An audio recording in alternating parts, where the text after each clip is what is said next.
When we discuss color, the first thing to know is that, well, everything has a color. Each object or book on your shelf, your computer, your monitors, your fancy pencil box, your cup, your RGB computer case, they all have their own unique color. Or when you go outside, each leaf on a tree is distinct from each other. Cars are different colors from each other. Buildings are different colors. It can become very distracting to our eye, and we feel this urge that to capture everything perfectly, we need to make sure that all of these are hyper accurate to their color. But one thing that you need to understand and accept is that the real world is incredibly messy. Things are chaotic, and we have all kinds of things just lying around. But within movies, video games, and paintings, these things are completely designed. They are not meant to imitate real life. One of the first things that I ever learned about color was in elementary school, when our art teacher, or technically just elementary school teacher at the time, she was teaching us on how to color these baby coloring books. And she said something that my 7-year-old self would never forget, which is that you should never have a color all by itself. It should usually stand out at least 2 times on the canvas to look good. And honestly, this is so true. So here I have 2, kind of kid color examples. And in this example here, I use pretty much every single color at least twice, with the exception of his vest, but the colors repeat. Whereas on this side here, none of the colors repeat, and this is kind of more similar to something that you would see in a typical children's coloring book. Not saying that children color things wrong, but there is something a little bit less appealing about this image. You don't feel comfortable looking at this. But the reality is that in real life, colors work this way. Colors work in a way where everything is different colors, and then when light hits it, they also become different colors, so you get different colors everywhere. You don't really get repeating colors that often. But when you're trying to design something, because you're an artist, you're trying to make something better than a photograph, you're gonna want to stick to this kind of principle, where all the colors kind of at least repeat once, and that you really take out the unnecessary garbage colors and just keep certain colors to certain things. In fact, no matter what you're watching, whether it comes to character design or environment design, but you'll see the same principle holds true, where colors repeat themselves and that these characters all have a kind of singular color motif. They're not a blob of rainbow colors. For example, Anna is going to be more focused on her magenta hues. Chun-Li is very famous for her blue jacket. And Bowser is ever so famous for his wonderfully yellow golden skin and his very classic green shell. Otherwise, if you don't adhere to this kind of principle and you just go on to make any color that you want, you're going to end up with something like this. Oh god. What in the world is happening?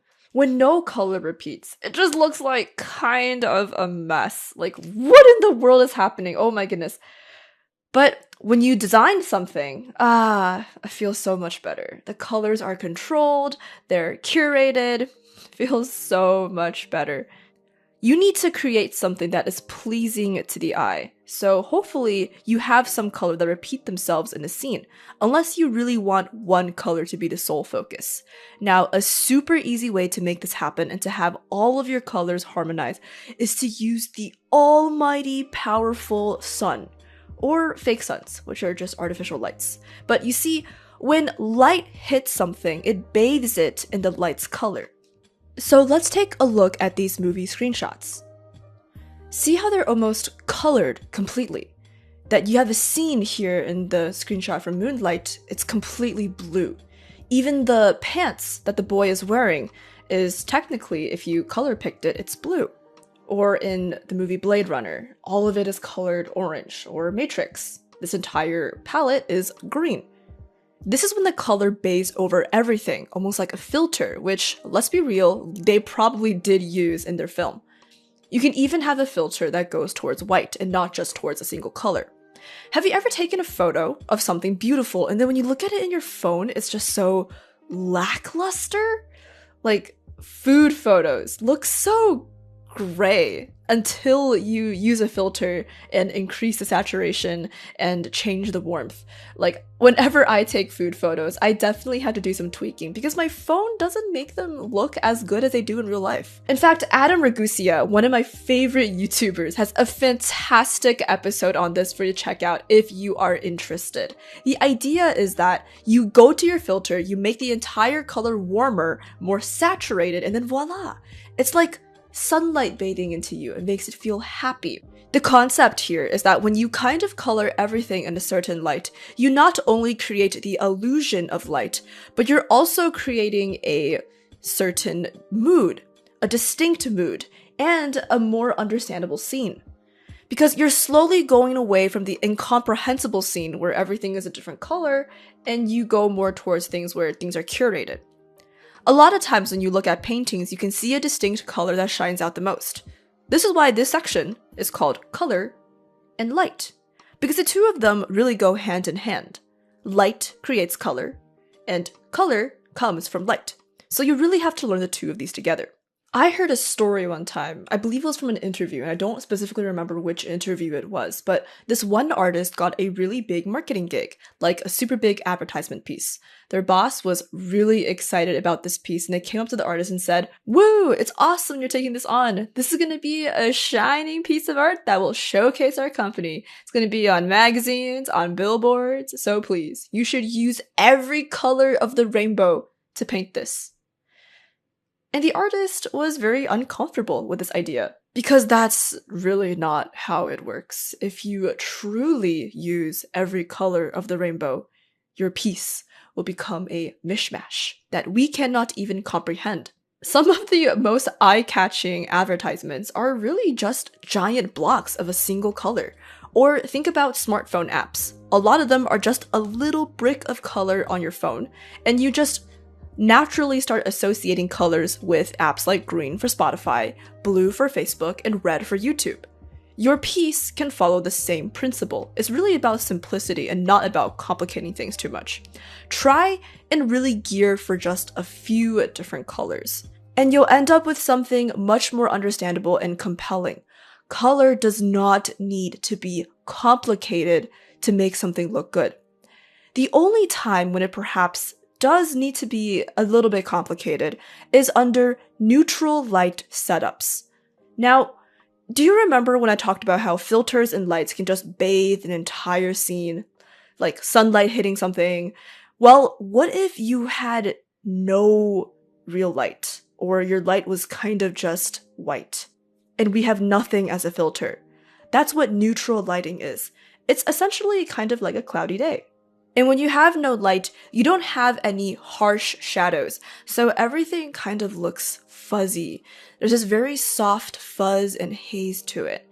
And it feels gloomy because there's a lack of saturation in color. But if that's your intention, to make a scene feel gloomy, then neutral lighting is perfect. Let's take a look again at Up. In the beginning, our main character is young and he's in love, and there's so much light and color everywhere. But once his wife dies, spoilers, sorry guys, but our main character falls into this gloom, and everything around him reflects this too.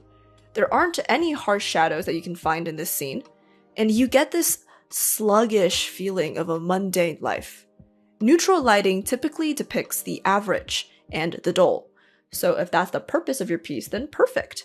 And if it's not the purpose of your piece, then you should avoid it.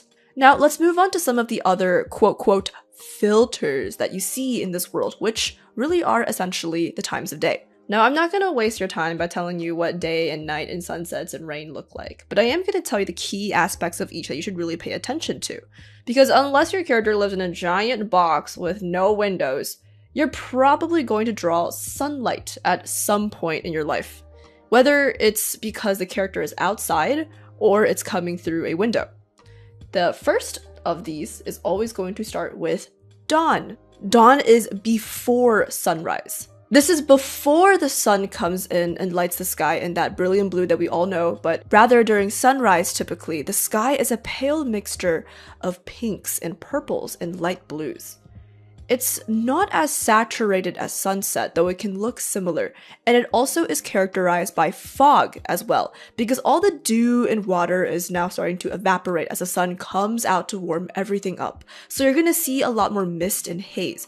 Dawn is characterized to be something very delicate and beautiful, or to symbolize the start of something. Next would be, you guessed it, sunrise, when the sun actually comes out into the sky and casts its light. At this time, the sun's rays are exceptionally yellow because scientifically, the sunlight needs to travel through more atmosphere, and so more molecules scatter blue away from the eyes. Red and yellow are longer wavelengths than blue, so they reach your eyes when no other colors can. But if you didn't understand that, it's okay. You don't need to know the science of it. You just need to know that at sunset and sunrise, the sun's rays become exceptionally powerful, and everything will be doused in a shower of gold, yellow, and oranges with exceptionally long shadows. Have you ever heard of the term golden hour, that they say it's kind of like around 5 to 6 o'clock, where everything looks like it's bathed in a golden light?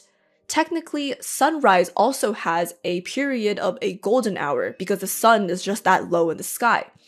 But typically no one can wake up that early to go and take photos of the golden hour, but you really could if you wanted to. One thing to note, however, typically sunrise has a brighter sky than sunset, and a bit more blue. This is because the sky is getting brighter, unlike in the sunset, where the sky is getting darker.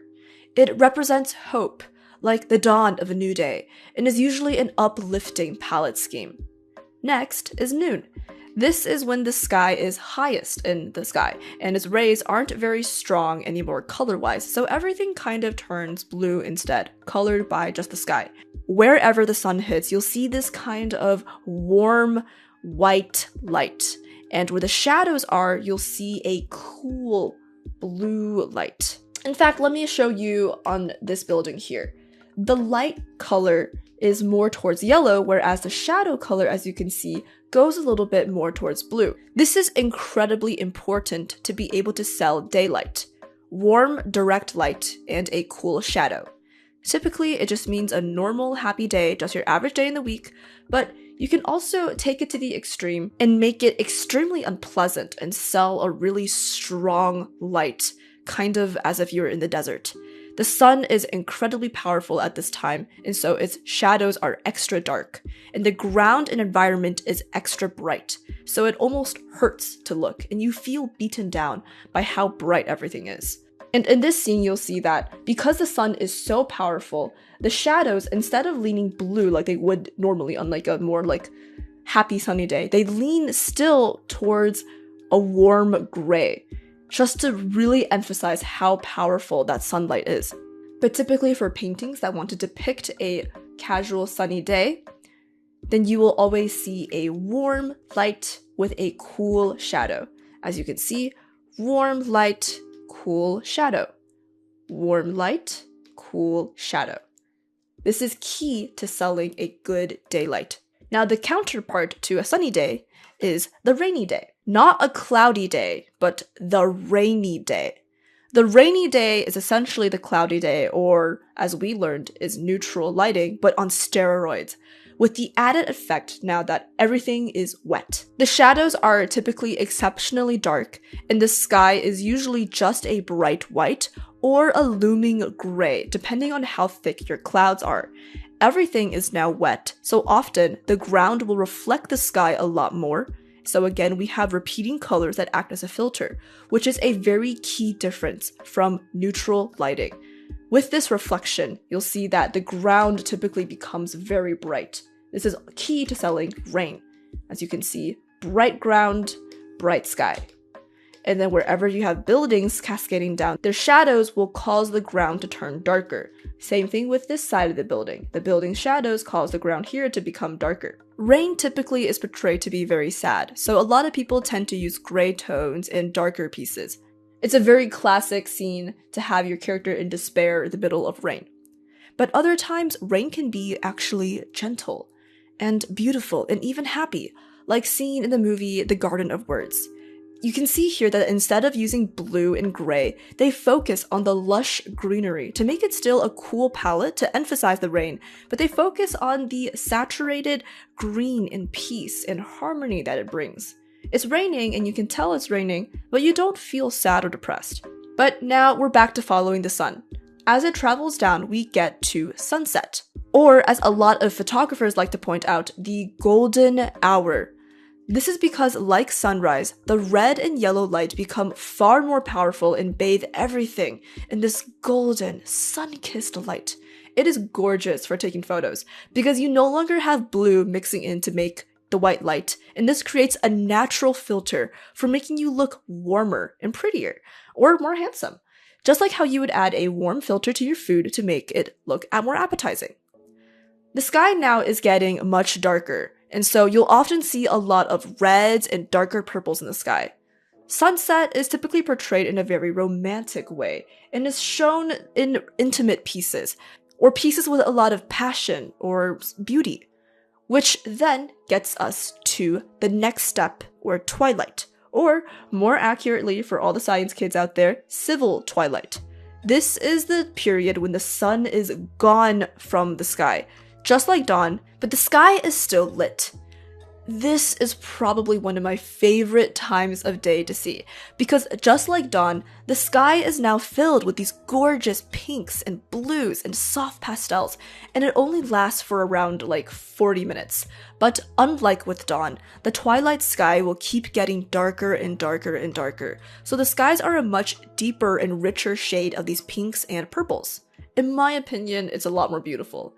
This is also usually a depiction of peace. But because it's usually darker than sunrise, it can have undertones of sadness and longing. Essentially, it's bittersweet, which is exactly why I love this time of the day. I love anything that is bittersweet. It's so gorgeous. And now finally, we have nighttime, where the moon is high in the sky. It's characterized by a much darker palette and strong blues that wash over everything. In fact, science time, our receptors in our eyes consist of, if you didn't know, cones and rods. Cones are the ones that receive color, and rods are the ones that receive light. Our cones are very concentrated and can work well only in brightly lit situations. So when the light goes away, such as night, our rods will kick in. So let me just quickly point out to you, these are the cones, and these are the rods. We actually have a lot more rods than we do have cones. As you can see here, the cones, and those are the rods. But when light goes away, such as during nighttime, our rods will kick in and we can differentiate black and white. If you're ever in a dark room, give your eyes around 15 minutes to adjust, and you will be able to see the things in your room even with a super minuscule amount of light. Because as humans, we evolved to survive at night too. If we were completely blind at night, then something would have eaten us pretty easily. Thus, this is why at nighttime, everything becomes more monotone, because your eyes at this point can't sense color very well. They're relying on black and white.